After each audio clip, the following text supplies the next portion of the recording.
Good evening, good evening, good evening, and welcome to Fashioned Inspirations Monday Motivational Moments. And we are so very excited to be here with you tonight. We have some dynamic folks on here to talk to you tonight, and we know you're going to leave with some nuggets of wisdom and encouragement, and most of all, inspiration. So that's what we're all about. We want to inspire you and encourage you and give you hope. Yes. So I'm going to introduce our guests for tonight, and I'm going to start with these two people that I have known for most of my adult life. They have mentored us, and they actually married us, and they have been our spiritual mother and father for a number of years now. Pastors Kenneth and Helena Barrington. Hello. And then two people Good evening. I had the opportunity to meet early on in my Christian walk. I admired them from day one. I've watched them do some tremendous things in the Tallahassee area, and I think I remember when they actually expressed their vows to each other. But I certainly thank you both, Pastor Gerald and Judy Mandrell. Welcome to the show. Thank you so much. Thank you so much. So glad to be here. Absolutely. Now, I didn't get a chance to ask you all this, but Pastors Mandrell, how long have you all been married, and how long have you been pastoring? Oh, we've been married for 40 years and about 4 months. Wow. And we've been pastoring, I believe, 27 years. Wow. Incredible. Wow. Incredible. Wow. And Pastor Kenneth, Pastor Helena, how about you? How many years in marriage, and how many years in as pastors?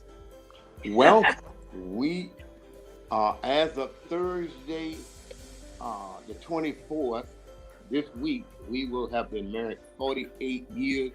We have spent 420,480 hours together. Run with it, Pastor. Wow. Wow. If we don't like stuff by now, we never will. I'm telling you. So, our listening audience, what we got? What's that? 48. That's 88 years of marriage you got to deal with. Add the 39 plus, over here. You got some nuggets coming out of here. 120 plus hours. 100 plus years. Right? Exactly. Yeah. Woo. Wow. That's a lot of time. Well, as you can see, we've got a lot to share tonight, and we want to go ahead and get started. So, babe, we want to kick it off.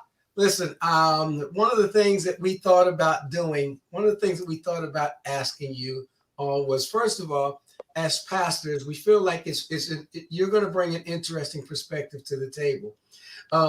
How do you continue, first of all, in maintaining the message of faith as you walk through the trials that you have to as being pastors who deal with what I would consider chronic illnesses?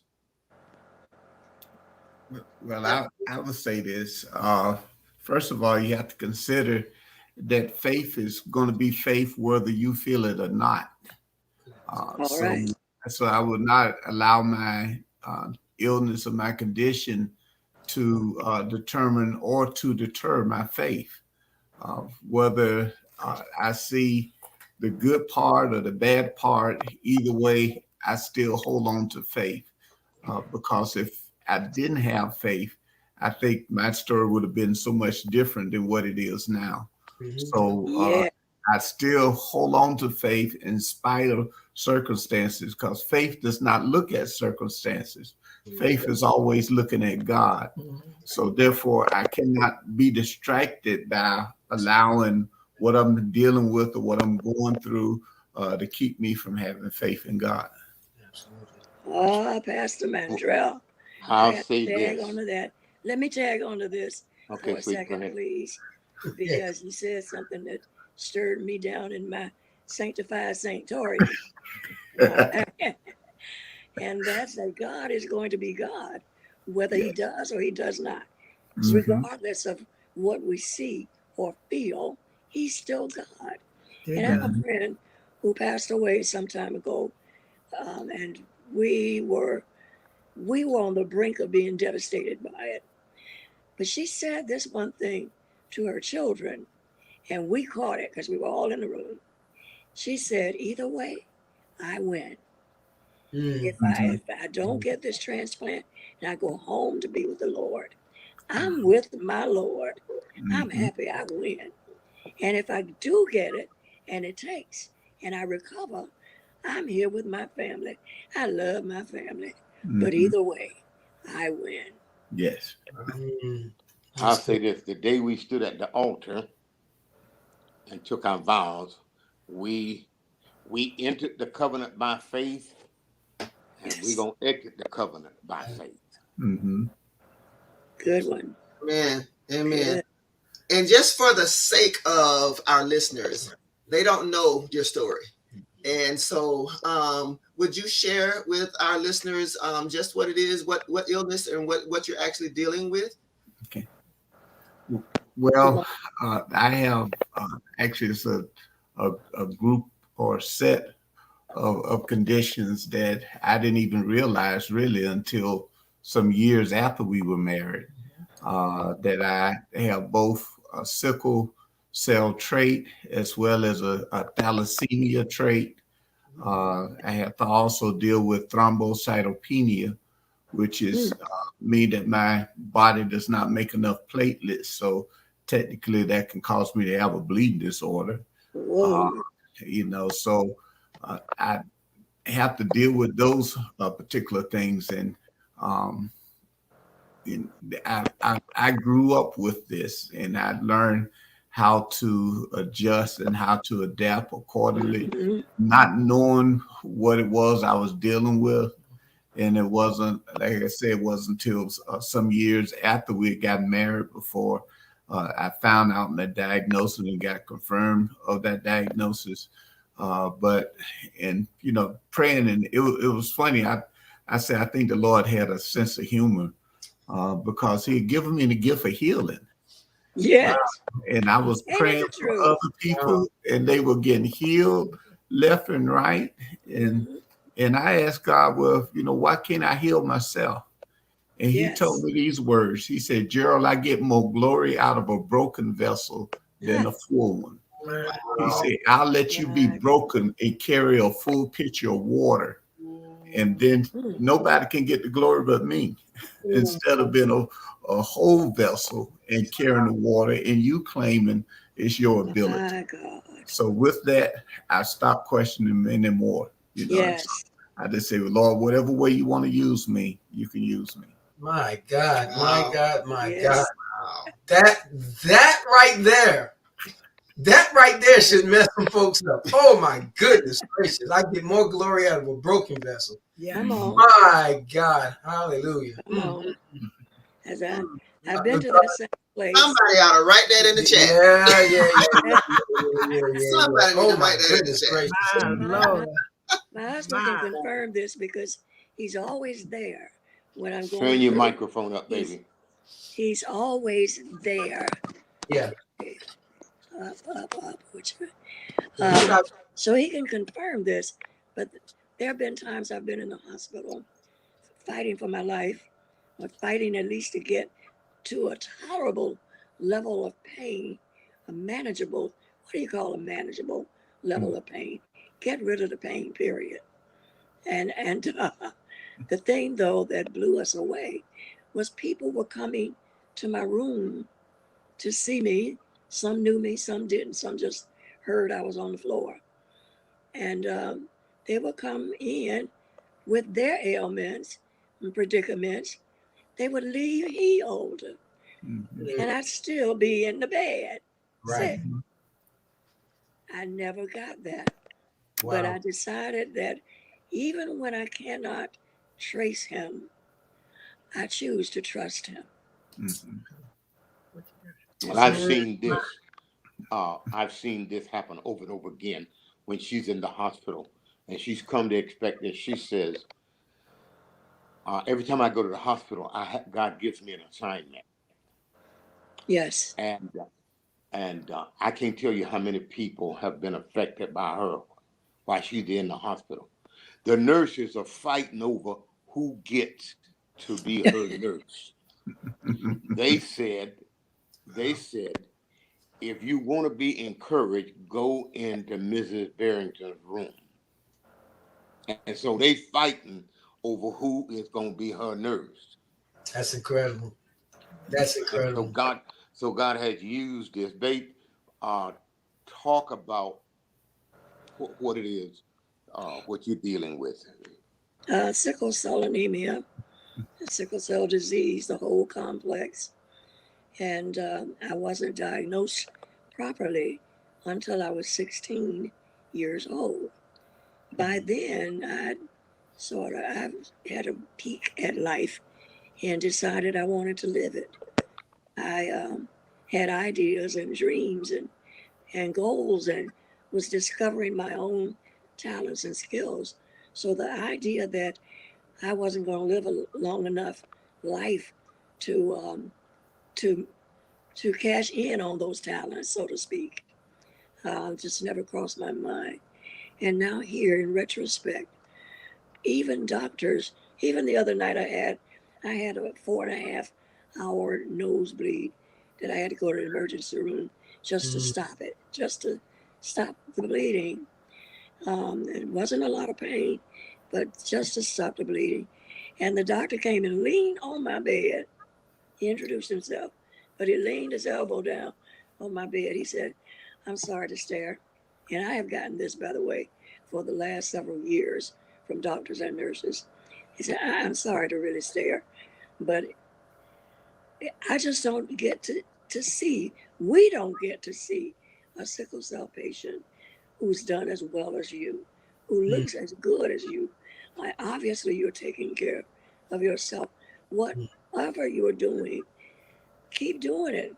Teach somebody else to do it, you know."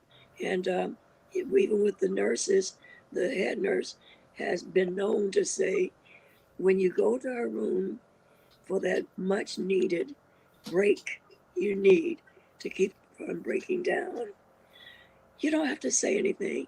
Don't worry about what you're going to say. Just go and sit down for 1 minute. That's it. 1 minute. 1 minute. 1 And minute. I promise you, it'll be different when you leave. Can you imagine that? I was just thinking as Pastor Helena and Pastor Kenneth, as they all was talking, I remember when we first got married, and I wasn't good at taking care of sick people. That was one of the things I just felt that I would never do well with. Understood. And I know we said in our marriage vow, what is it? In sickness. I never think sickness was coming. I really wasn't expecting sickness. Yeah. And he was in so much pain, but he didn't know what was going on. I didn't know what was going on. Yeah. And when he was finally diagnosed, I asked God, you're going to have to help me, because I have no idea to see a man that's just strong. My God. I mean, always just up and going, and then to see him balled up in a position. Right. And I'm asking, well, what can I do? And tears coming out of his eyes, and he's saying nothing. I'm like, I got to be able to do something. Right. And he was like, it just have to wear off. Right. Then to see him in the hospital. And I asked, well, what's wrong with you? And like I know. And he was just saying, I was hurting. I'm like, you got some pain pills? You got Tylenol? Mm-hmm. But not knowing at that moment that he had sickle cell, the trait, not knowing that we were dealing with that, because he said, well, I've dealt with this all my life.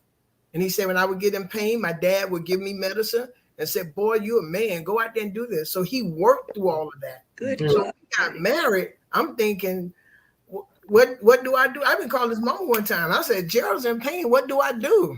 Right. And she said, just pray for him. And I felt like prayer wasn't doing anything, to be honest. I felt like prayer was not helping him at all. I felt like prayer, we went to the hospital, and I think we had been married maybe 2 or 3 years. Mm-hmm. Yeah. Maybe 2 or 3 years when they find out what was happening. My prayer became at that time, Pastor Helena, Lady Pamela, my prayer became, God, help me. serve him like I need to, Right. teach me about sickle cell. And Pastor Helena, Pastor Kenneth sat down with us one day because there's a lot of things I did not know at all. The doctors didn't seem to know. They didn't. Yeah, and that's another problem. You know, even some doctors know of sickle cell. Right. They're not all qualified to treat you. Right. Well, Judy, you know what you said after when Joe was getting sick like that. This is why I say it's a walk of faith, because when you stand at the altar that day, you don't have a clue what's coming down the line. There you go. That's true. That's why we're here. That's exactly why we're here. That's exactly why we're here. Yeah. You know, but the testimony is that we're able to walk by faith through this. Yes. Absolutely. And now, I was going to say, Pastor Kenneth and Pastor Judy, I think you guys have kind of touched on something that we wanted to try and get a glimpse of as well. You being you become no longer the co-pastors, but you become the caretakers. How does that impact you? If you want to share a little bit about emotionally, Pastor Judy, you kind of started on this trek and talking about how you had to call your mother-in-law and things of that nature. Can you tell us a little bit about the emotions that you go through when you're seeing your spouse in these situations and circumstances? Initially, it was fear. You know, I had the faith, but I was like, God, what could I do to help? I felt helpless. I felt like I couldn't get him out the pain, and I wanted to make him comfortable. I wanted the pain to stop. I did not want my husband to go through that.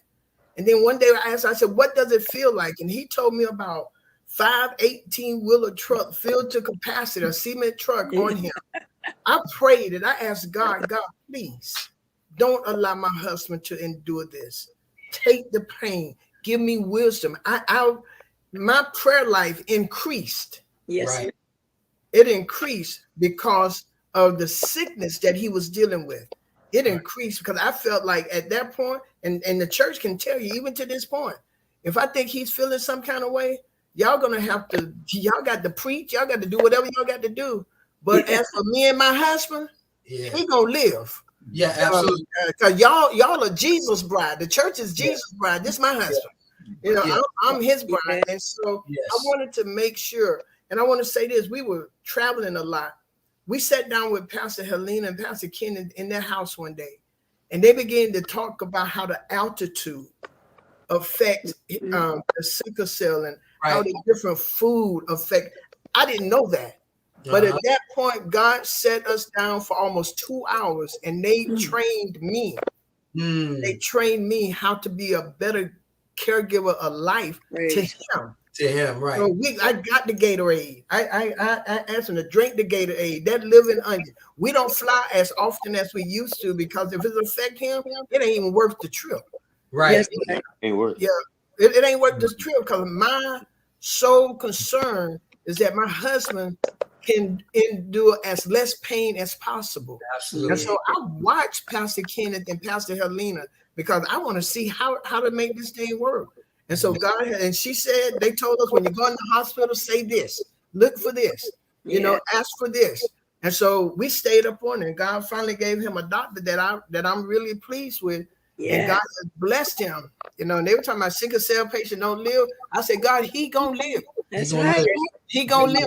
I said, and guess who I use? I said, you done kept Pastor Helena here. You gonna keep. I said, and God, you gonna keep him here. That's it. And that's my hope. Is that, and that's my faith. My faith is strong because when I see him, but if he start acting like he's anywhere hurting, you know, I like to sleep with it 62 degrees in the house. But if he say he's cold, I put that thing down on like 78. There you go. I warm him up. Right. He get nice and warm on the blanket, and when I hear I turn that thing back down. I hear you. I hear you. Pastor Kenneth, talk to us a little bit about that same thing. Well, you know it. One of the things sometimes in dealing with it, you get angry with the situation. Yeah. Yes. And sometimes you feel helpless, you know, and that kind of thing. And you What say, about that? Lord, I said, Lord, I know we can't cut no deal with you, but you said in your word. And Right. I said, the only reason I have any Any ground hope. to ask you for anything is because you said You it, said it. and You your said it. word has You said caused it. me Right. to hope. That's right. Absolutely. Huh? That's right. Now, when my wife was sick, and the first time she was really sick in the hospital, stayed in the hospital 6 weeks, and some folk had prophesied and said this and all that kind of thing. And when I walked in and saw my wife on that PEEP unit, and she had swollen all up, it wasn't nothing but air. And I looked at that. I said, Lord, this ain't what you said. That's right. Right. I said, That's now, right. Come on. uh, your word say you can't lie, but if I find out you're a liar, I'm gonna tell everybody. Everybody. Yes, That's he what I said. said to the Lord. I said, if I find He out you're a said. liar, I'm telling everybody. Mm. And so I had to, number one, I understood priority. Priority. My first responsibility is to my wife, to my family. Absolutely. God is Okay. number one, but Right. after that, the church comes third. Yeah. You understand what Yeah. I'm saying? I got many sheep, but one lamb. Right. And I feel so, you. and so Yes, the sir. Bible says in Ephesians 5:25, husbands, love your Love you. wife as That's Christ loved the Christ. church and Mhm. gave himself up for it. And Right. so I haven't talked a lot with our folk about this kind of stuff. I've tried to just model priority. Absolutely. Mhm. See, when you model Yeah. priority, a lot of times church get blamed for stuff because folk don't understand the priority, and It's a so person. when wives see it appears that the church is taking the place of the wife, then the church get blamed. But Right. that's why we understood early that we needed that.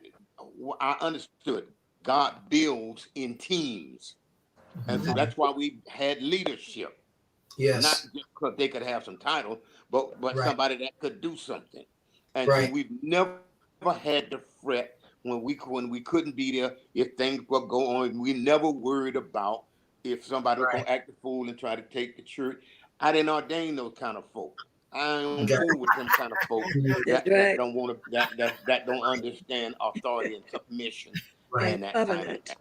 You know, And Right. and so we are extremely blessed that we have a group of leaders around us that we can Yes. absolutely trust Yes. Absolutely. and Yes. know that things are gonna go well, and nobody gonna go off and act a fool. And so That's some right. those are some of the kind of things that I've had to that I've experienced and that I've learned. And so I think the centerpiece for me as it relates to my wife is, and I find myself praying often, Lord, help me to love my wife as Christ loved the church. The Mm. Bible says, and gave up He gave himself up himself. for Right. Mm. her. Right. See, it's too many preachers that so busy with the church, Watch it, they Pastor. killing their housework. The children may love God, but they hate the church because Watch daddy, it, the Pop. church, Watch the it, Pop. church Yeah, come is on. taking daddy away from. I refuse to do that. Yes, sir. And so right now, where we are, once a month on Sunday morning, third Sundays, I'm staying home with my wife to care for her. We've got thank God we've got a rotation of people that come in to be with her every Sunday.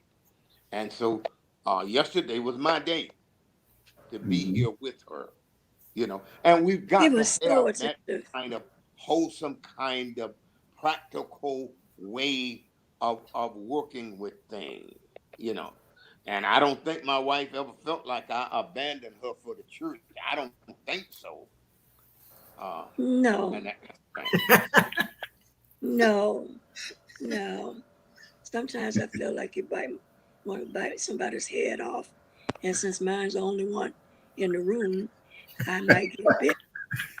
But but I've learned how to dodge through the years and turn around and thank God for leading me into the path of the most incredible, amazing husband I could ever dream of. Oh, I My, can't. I hope my Facebook friends that are watching this right now are hearing, because this is just some incredible stuff that I don't think the average person is hearing from our leaders. You know, these are the one thing that Pam and I were talking about before the broadcast is that you guys are pastors, but before you were pastors, you were human. right. That's exactly right. That's right. See, I'm Before like you this. were anything else, you were human, and just as humans, Yes. we go through everything that every other human has to go through. Yes. And that every married couple has Every to go married through. couple has to go through. Exactly. Yes. And You know, so this is just so incredible. Your Hearing first you talk congregation like is your family. Your first congregation is your family. And if you don't model nothing to your family, you understand Yeah. what I'm saying? I think you said it backwards. Your first family is your congregation. I say this all the time. Our marriage is the proof for everything we say we believe. Yeah. Right. You understand? Right. Because marriage, listen to me, marriage is a Whatever. laboratory that God puts us in. And in the laboratory, they discover things and they develop things in the laboratory of marriage. Now, it's one thing to say words, but it's another thing to produce something. And that's one of the things, Pops, that I have prayed even when Gerald and I got married. I wanted our marriage to mirror who we say we serve. And, Exactly right. and that's God. So it was in sickness and in sickness, health and sickness, everything, rich, poor. I wanted us to be so true to each other that when they see us, they can see God that we talk about. I want just be that we talk a good talk in the church, but then they see us, we're not there. So I serve him, and I use the word serve because I serve him. That's how the Lord gave it to me. I serve him. Yeah. And so even when we come home, a lot of people say I'm so playful. I play at home with just the two of us, you know, because I want to make sure that he's comfortable. And I don't know what what you call it, sickle cell going, but I want it to be a peaceful atmosphere. Yes. You know, a happy atmosphere, a joyous atmosphere. So if it hit, we're here together, and I'm not gonna get mad or whatever. And I have gotten angry, Pops, with this thing. I'm like, why are you bothering? Loose here. I go back to the old church. Loose here. I rebuke you. The blood of Jesus be against you. I do, because he was having one Sunday night at 12 o'clock. Pastor, it hit him out of nowhere. And he said, Judy, my back. I'm like, what? And he started cramping. I was like, Lord, this shall not be here many days because you promised that. Right. All right. Yeah. Right. Good. Right. Yeah. Wow. You guys have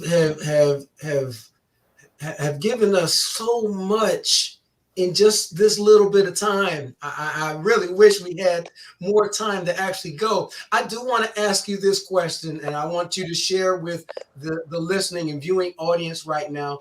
What advice would you give to couples that are trying to find themselves through this position of being in sickness and in health?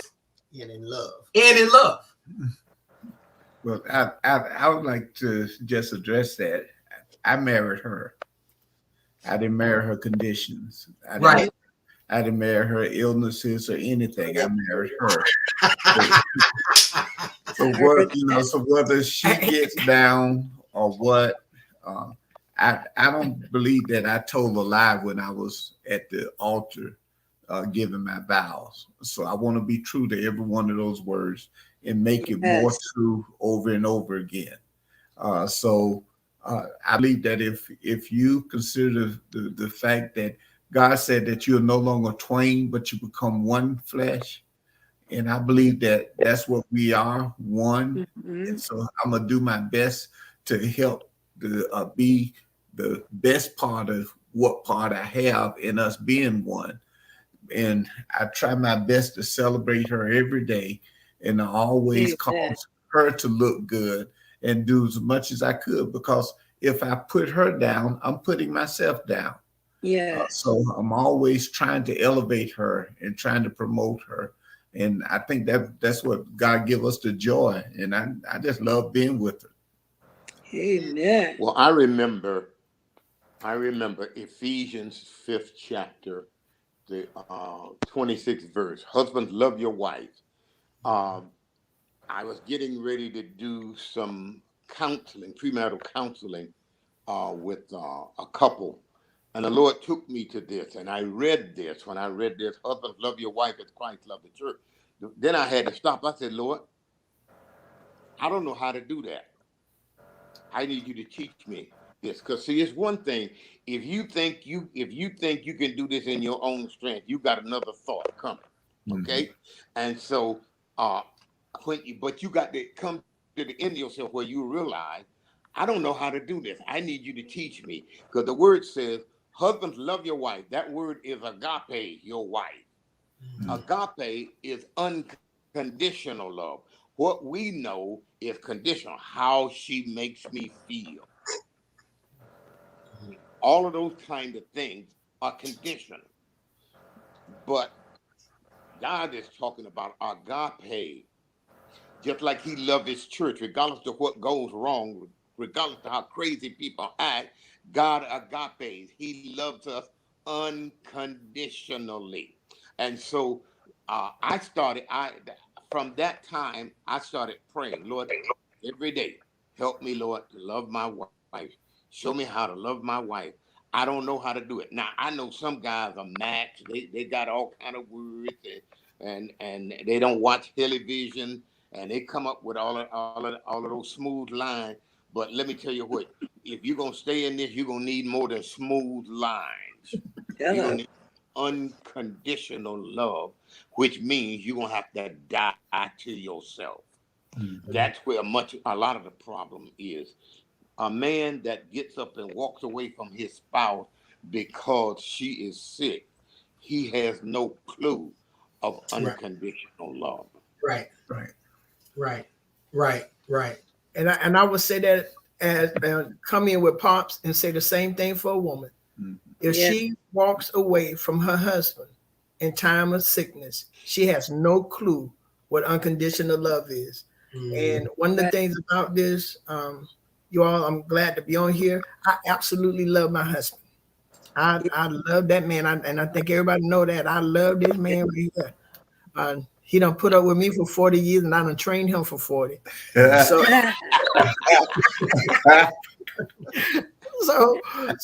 but I love him, and I took those vows to heart, because honestly, I did not want to get married until I was 40. And the Lord saw fit that he knew that I probably wouldn't make it to 40 if I wasn't married. So I got married at 21, 21 or 22, you know, and I would do it all over again, marry him, even what I know now and what we have been through, because I too went through a sickness. I had thyroid cancer. And everything was, what you call it? My thyroid was taken out. He became my caregiver for 7 days. That's how long I had to be quiet. I had to not talk. I had to not talk for 7 days. That was scary for me. I'm like, when I started and that's probably why I talk so much now, because they kept me quiet for 7 days. I was about to say, can we imagine Judy not saying anything for 7 days? Oh my God. I told the doctor that was the hardest thing in the world. I said, I can't talk for 7 days. He said, you're not going to be able to talk but on the 8th day, I've been talking ever since.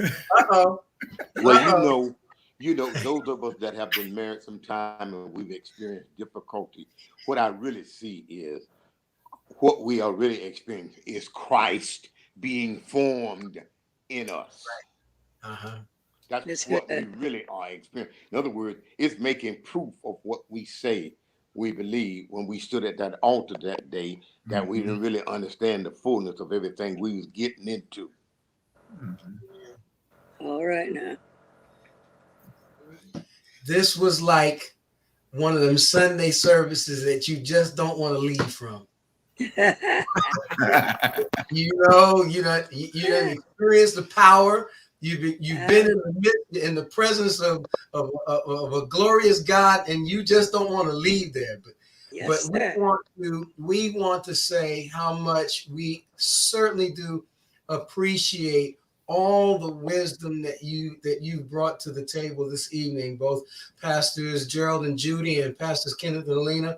You said something, Pastor Gerald, and I wanted to elaborate on this before we close. When you stood at the altar, you recognized that the two became one. Mm-hmm. And it resonated with me because as I watched my wife go through the scenario that she went through a couple of years ago in battling breast cancer, I had to take on all that she was going through because we're one. Mm-hmm.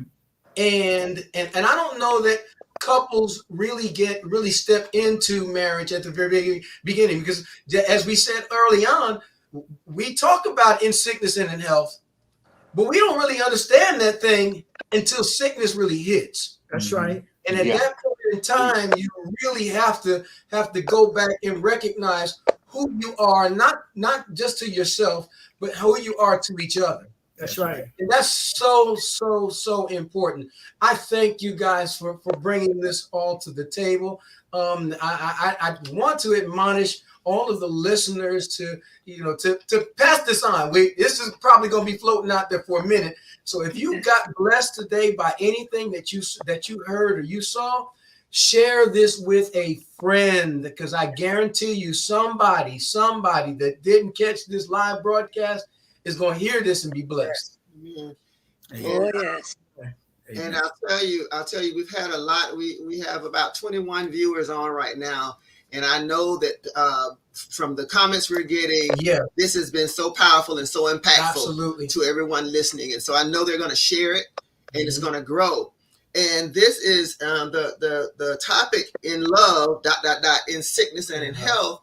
It came about from the standpoint of, when we get married, we have no clue. We think in sickness and in health means, he's going to get a headache every now and then. He might get the flu.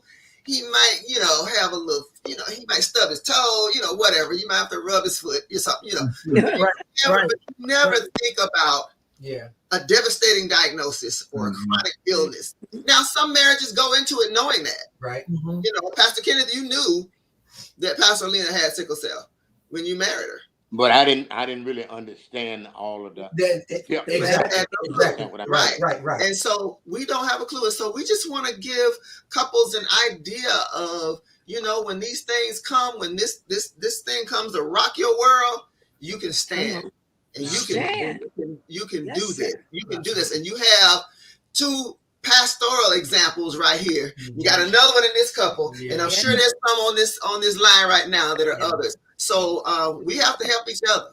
We're not in a asylum by ourselves. So, and I'm glad. I am so glad you all did this, because sometimes people of the world, or even some of the congregants, they look at pastors in a light of just being untouchable, or we're supposed to handle everything. Right. So I am so glad that you all did this, because sometimes the scripture said, my people are destroyed for lack of knowledge. And so they have to look at pastors as that we go through as well. We endure things as well. And I've asked, and I pray for pastors, because in dealing with your own thing, you got to deal with everybody else. But then sometimes pastors don't let people know, hey, I'm going through too. I have this to do. COVID hit everybody. And for pastors to have to bury their members, the members that God gave them to serve, and then deal with themselves, and then have sickness themselves.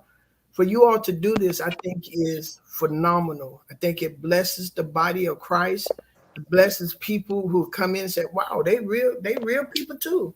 Yeah. Yeah. So thank you all so very Well, much. you know, And thank you for having us on. Thank you. Thank you. I want you to know that this tonight is the beginning of what will come later in the month.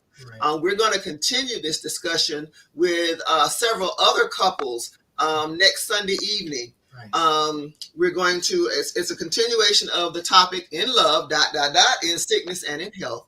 And we have several couples. We have some younger couples. We have some folks who kind of been going through some things for a long time. Right. We have some folks on who went through a very devastating time with COVID. And so we have some long-term illnesses. We have, whether it's long-term or short-term, when you're going through it, it's there. Yeah. It impacts your household and your marriage. It impacts you. And so I'm gonna put up my flyer that will show the details about that. If I can get my cursor to act right. That I'll give you the details. It's next Sunday in the same location. Can you see that flyer? Yes. So it's next Sunday, the 27th at 5 p.m. It'll be broadcast once again on YouTube Live and on Facebook Live. And Kevin and Micaiah Warren, Lee and Liz Jenkins, Jared and Charity Clark, Robert and Gerald Ward, John and Jackie Howard. And we're going to also have a couple of marriage coaches on in the persons of pastors Todd and Ingrid Pickett. Out of Maryland. And then we have a licensed clinical social worker, Lauren Walker, who will be there to kind of talk through some things from the psychological perspective. Right. And the awesome moderator for next week will be none other than my daughter, Sequoia Howard.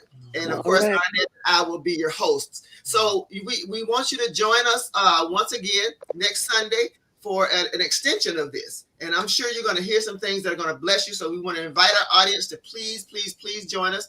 Also, just know that if you want some more information about our nonprofit organization, it's Fashioned Inspirations Incorporated. And our website is fashionedinspirations.com. www.fashionedinspirations.com. And you can find information there. If you'd like to provide a donation, you can go to that website and donate to the organization as well, because we want to continue being able to do these kinds of things. We've moved to the virtual world. Our first event was a huge splash when we had the breast cancer awareness program, but we moved to the virtual stage. But we're gonna slowly get back to in person, and we want to have these kinds of opportunities, because the key thing that we want to do is inspire and encourage. So thank you so much, everybody, for joining us, and we will see you on Sunday, we hope. Thank you, Pastors Gerald and Judy, Pastor Kenneth and Helena. You were absolutely awesome, but we knew you would be. So thank you so much, and we'll talk with you all soon. God bless you. I'm going to end the broadcast if you'll hold on just a moment, but I'm going to end the live broadcast. Folks, please remember to share it, and we'll see you Sunday. God bless. You got it.